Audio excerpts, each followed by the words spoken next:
Welcome to Banking Help SA. This is how to refer someone on old mutual rewards. Watch until the end so you do not miss any steps. And if your app layout looks slightly different after an update, the process is the same, so just follow along. First, open the old mutual app and log into your account.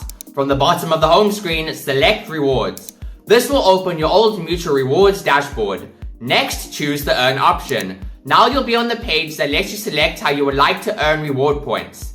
Open the Choose Category menu and then select More Ways to Earn. Under Earn Activities, scroll to the right until you find the Refer a Friend option and then open it. You'll now see your referral page along with your unique referral code. You can either send someone your code, choose Share Invitations to send your referral link through your preferred app, or select Share QR Code if you would like someone to scan your QR code instead. You will earn 100 reward points for every person who joins using your referral and meets the referral requirements, which is equivalent to 10 Rand. And that is it. That's how to refer someone on old mutual rewards. If this video helped you, remember to like and subscribe for more easy step-by-step guides. Goodbye.